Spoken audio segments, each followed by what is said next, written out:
नमस्कार मित्रों, आप सभी का स्वागत है CY एस्ट्रोलॉजर में।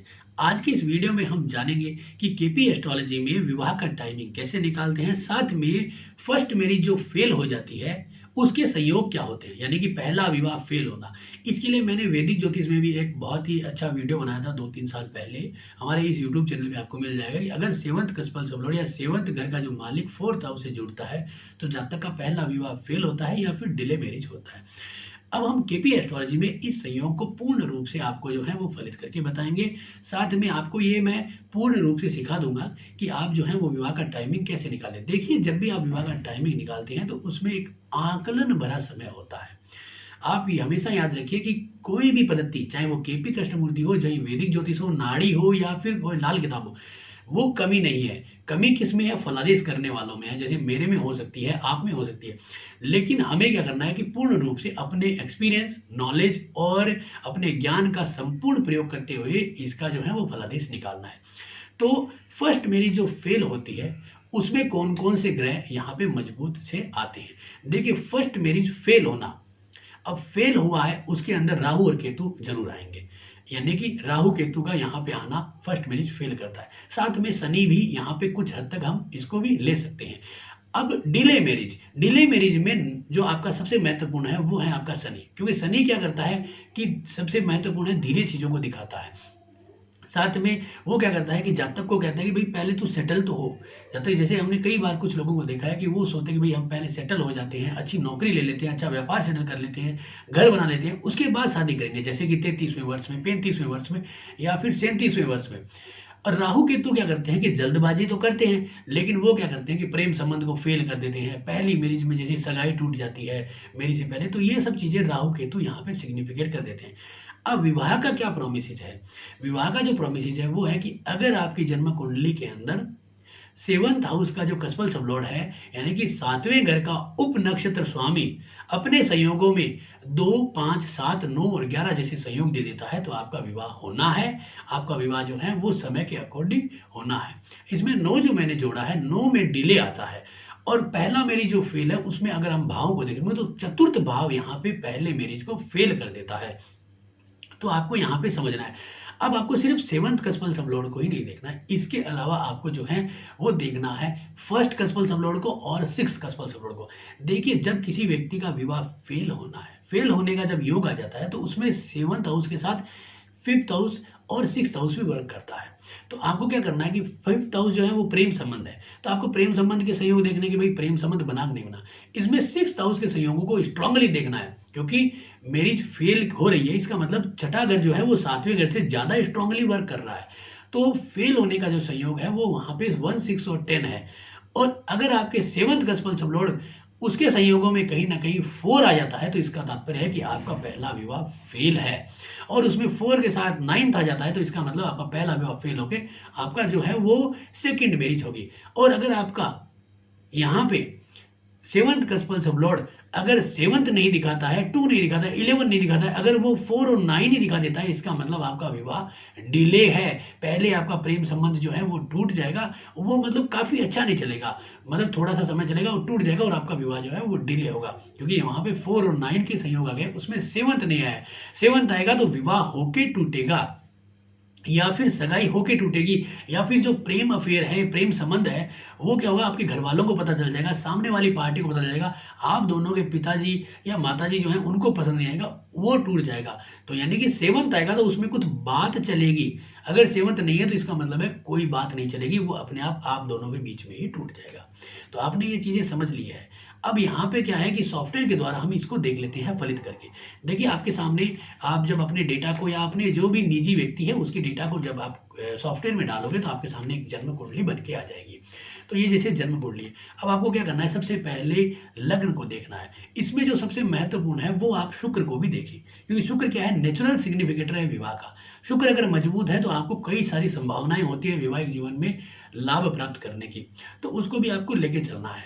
अब यहाँ पे आपको देखना है कि लग्न का जो कस्पल सबलॉर्ड है वो कौन बना।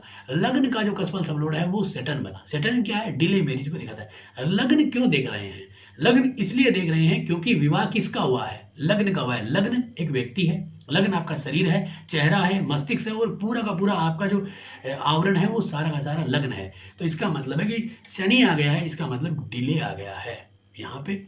और शनि जो है वो जन्म कुंडली में रेट्रोगेट है और स्टार लगा हुआ है, इसका मतलब है अनटानेंटेड है, यानी कि शनि के जो भाव हैं उनके परिणाम शनि ही देगा। तो शनि के कौन से भाव हैं? 9वां और 10वां।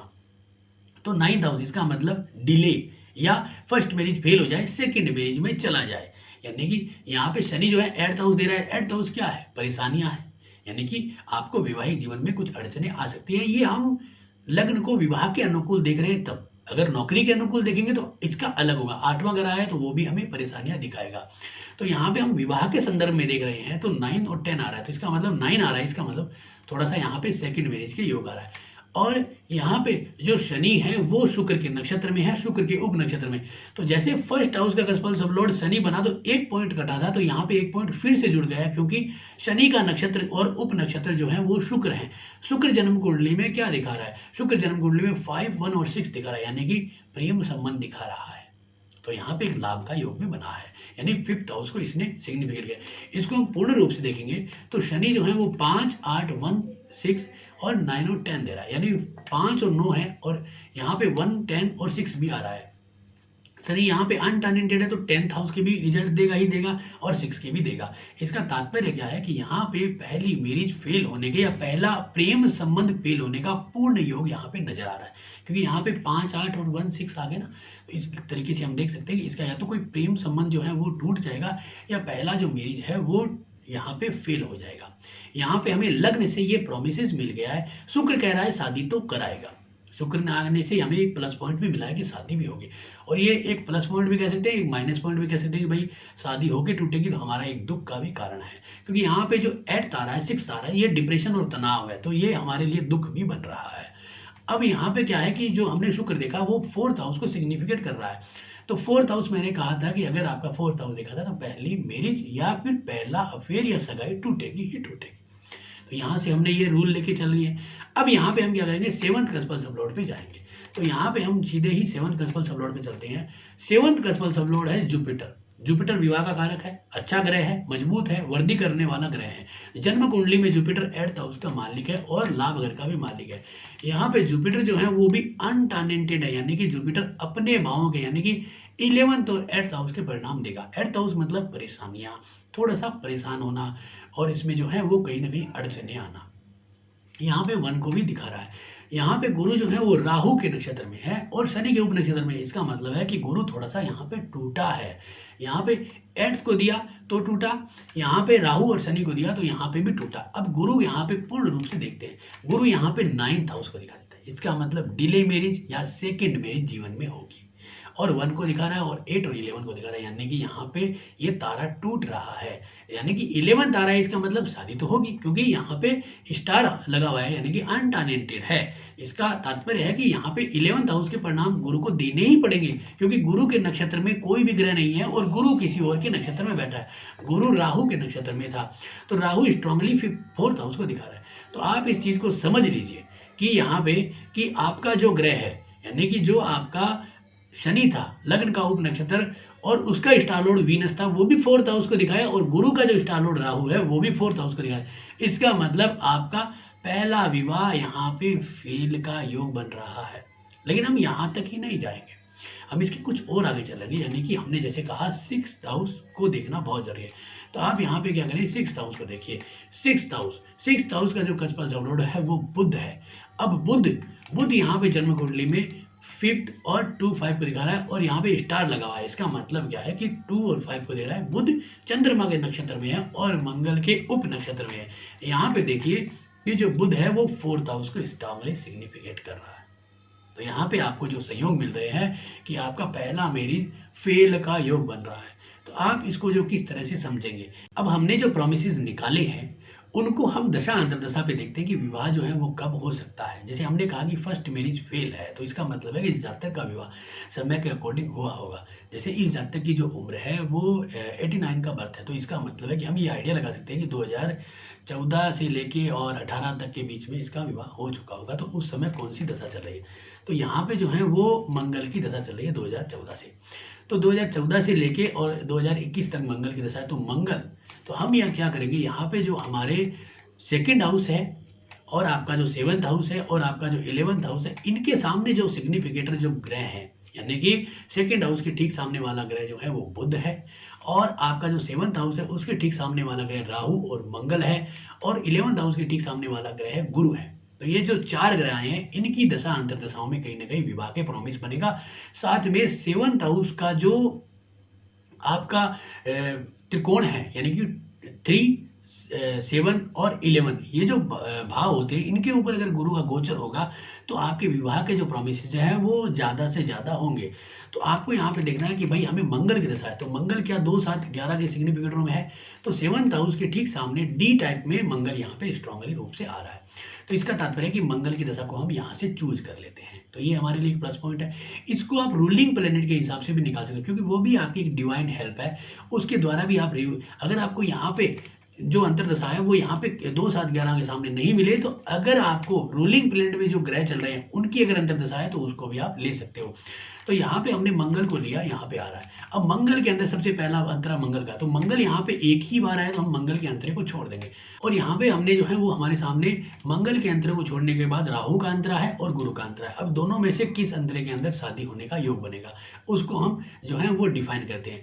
देखिए 7th हाउस के ठीक सामने राहु है और 11th हाउस के ठीक सामने गुरु है, दोनों ही यहाँ पे जो है वो विवाह के प्रोमिस को दिखा रहे हैं। तो हम कौन से साल को लेंगे, 15 को लेंगे या फिर 16 को लेंगे। अब हमें ये देखना है कि इन दोनों में से स्ट्रॉन्ग कौन है।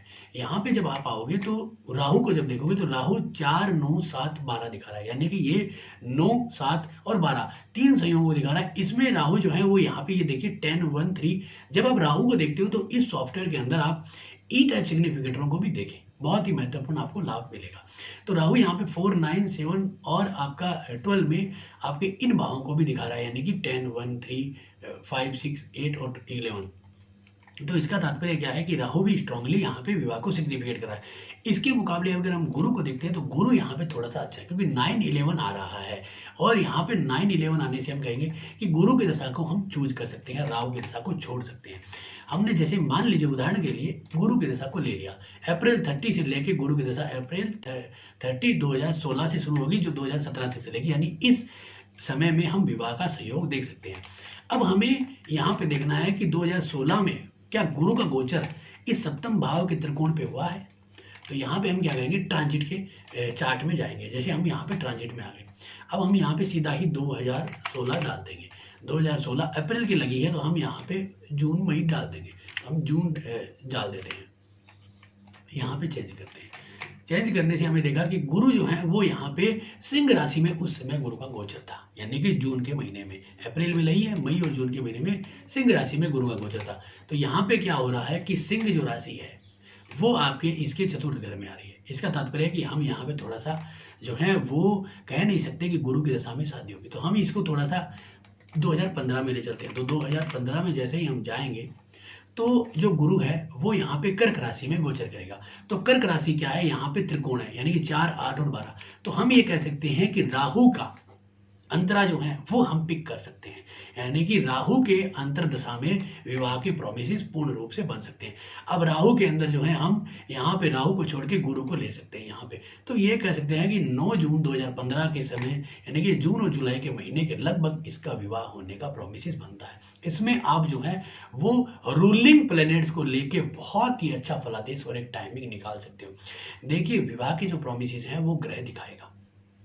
अब अगर आपके विवाह में दिक्कत है, कई बार हम कहते हैं भाई विवाह समय पे तो हो गया, लेकिन दिक्कत है। अब जातकों की क्या उम्र होती है, जैसे कि एक व्यक्ति है वो 30 वर्ष की आयु है और शादी जो है अभी 28वें वर्ष में हुई है, और वो आपके सामने कुंडली लेके आया, आपने कुंडली में देखा कि भाई विवाह में डिले है और विवाह में दिक्कत है। मान लीजिए डिले तो हो नहीं सकता क्योंकि उसका विवाह हो चुका है, अब दिक्कत है। तो ये नहीं कि उसको 2 वर्ष में ही दिक्कत आ गई, अब वो जाता कहेगा नहीं नहीं हमारे तो कोई दिक्कत नहीं है। अब कुंडली में अगर प्रोमिस किया तो इसका मतलब क्या है कि तुम्हारी उम्र जब 50-55 साल तक की होगी तब तक के समय में तुम्हें डिले या दिक्कत यानी कुछ ना कुछ परेशानी जरूर आएगी, चाहे आपके घरेलू विवाद हो या कोई बीमारी हो जाए या कोई संतान ही ना हो। तो इस तरह की दिक्कतें अगर प्रोमिस है केपी कृष्णमूर्ति में तो आपको उम्र के 50वें 55वें साल तक आएगी ही आएगी वो प्रॉब्लम। कई लोग क्या करते हैं, आर्ग्यूमेंट करते हैं ज्योतिषाचार्यों से कि भाई हमारी जन्म कुंडली में तो डिले दिखा रहा है, लेकिन भाई हमारी तो शादी हो गई, हमारा तो अच्छा चल रहा है। लेकिन तुम वेट करो, तुम्हारी नौकरी जा सकती है, तुम्हारे जो हेल्थ डिजीज प्रॉब्लम आ सकते हैं, और भी बहुत सारी चीज़ें हैं जो आ सकते हैं, क्योंकि तुमने अभी इस पायदान पे पैर रखा है, मंजिल आनी बाकी है। तो इसलिए आप कभी भी ज्योतिष को गलत ना समझे, वेट करिए, क्योंकि आपका जो उम्र का पड़ाव है उस समय तक आते आते आपको वो प्रॉमिसेस फलित होगा ही होगा, क्योंकि मैंने अपने एक्सपीरियंस में ये चीज़ों को लिया है। तो इसलिए आप भी इन चीज़ों को समझें। तो आज की इस वीडियो में मैंने आपको फलादेश कैसे किया जाए, टाइमिंग और वो सारे प्रिंसिपल बताए हैं। कुछ अगर चीज़ें रहती हैं तो हम आने वाले वीडियो में ज़रूर उसको लेंगे। तो आज के इस वीडियो के लिए धन्यवाद दोस्तों।